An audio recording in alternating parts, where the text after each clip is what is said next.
అప్పుడు ఎవరో ఒకరు దేవుడు ప్రేరేపించి ఆయన పని ఆయన చేస్తాడు, మన పని మనము చెయ్యాలి. మన పని మనం చేస్తే ఆయన పని ఆయన చేస్తాడు. కాబట్టి మంత్రమంతా కూడా ఈ నూతన సంవత్సరంలో మంత్రమంతా నింపబడును గాక. ఆమె కాబట్టి అలాంటి విశ్వాసంతో ఉపవాసం ప్రార్థన చేద్దాం. అది మొట్టమొదట ఆత్మను సంపాదించాలంటే మొట్టమొదటి ఏం చేయాలి? ఉపవాస ప్రార్థన చేయాలి. ఒకరు కాదు, అందరూ ప్రార్థన చేయాలి. రెండవదిగా మరి సంఘము ఏం చేయాలంటే ఆత్మ రక్షించబడాలంటే ఇలాంటి కరపత్రిక పంచాలి. వాక్యంలో చూద్దాము. నెహెమ్యా గ్రంథము 9వ అధ్యాయం 3వ వచనంలో ఉన్నది.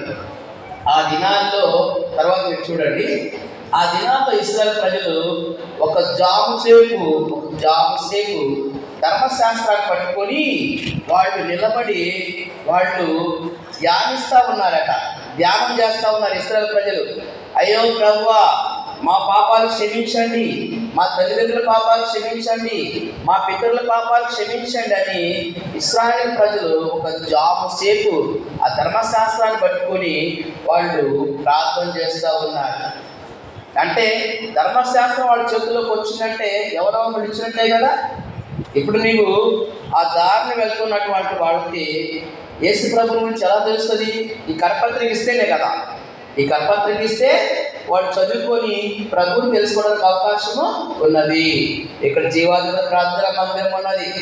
మనం ఇక్కడికి వెళ్తే నెమ్మది, శాంతి, సమాధానము, రక్షణ ఇలాగా వాళ్ళు వాక్యం చదువుల ద్వారాగా దేవునికి తెలుసుకుంటారు. గురువారం నాడు నేను ఒక అనాథ శరణాలయానికి వెళ్ళాను. నిర్మల హృదయ అనాథ శరణానికి వెళ్ళాను.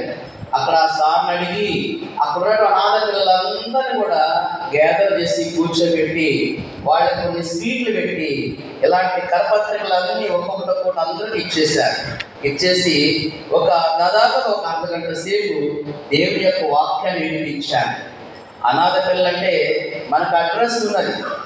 ఒక బాబుని అడిగాను, నువ్వు ఎప్పుడు వచ్చావా అంటే 9th క్లాస్ చదువుతున్నాడు. అది చిన్న పిల్లడప్పుడు వచ్చాడట. చిన్న పిల్లడప్పుడు తల్లి ఎవరో తెలియదు, తండ్రి ఎవరో తెలియదు, అడ్రస్ అంటే ఏమీ లేదు.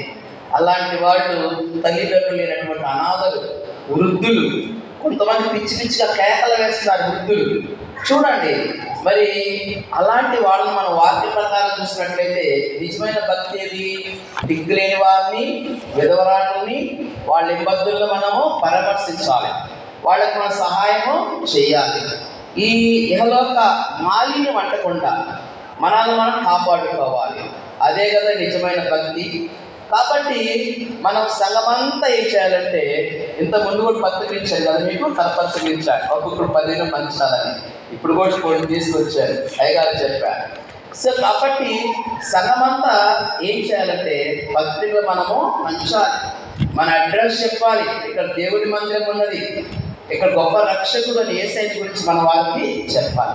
అది సంఘమంతా చేయాలి, ఒకరు కాదు, అందరూ చేయాలి.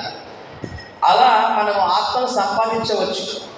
100 పేపర్లు ఇచ్చామనుకో, కనీసం 2-3 వాళ్ళు దేవుడి సన్నిధికి రావడానికి అవకాశం ఉన్నది, రక్షించబడడానికి అవకాశం కూడా ఉన్నది.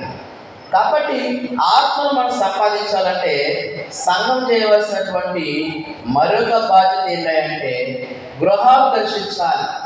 అపోస్తల కార్యములు 20వ అధ్యాయము 20-21 వచనం చూసినట్లయితే పౌలు గారు గృహ దర్శనం చేస్తాడు, ఇంటింటికి వెళ్ళి దేవుడి సువార్త ప్రకటిస్తాడు.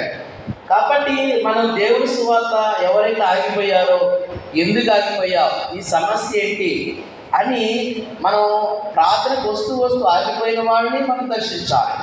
వాళ్ళకి మనం వాక్యము ప్రకటన చేయాలి. వాళ్ళ ద్వారా కొంతమందిని మనము దేవుడి సన్నిధికి రప్పించాల్సిన బాధ్యత మన మీద ఉన్నది. పొలం వెళ్తావు, ఒక 4 గంటలు పని చేస్తావు, కనీసం ఒక అరగంట అయినా దేవుడి పని చేద్దాం.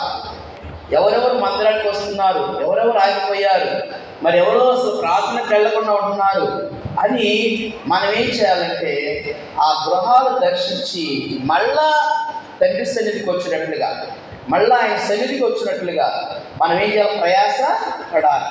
అంతే కదా. మనము దీపం వెలిగించామనుకో, దీపం వెలిగించి మంచం కింద పెడతారా? మీరు చెప్పండి తల్లులు, మంచం కింద పెడతారా?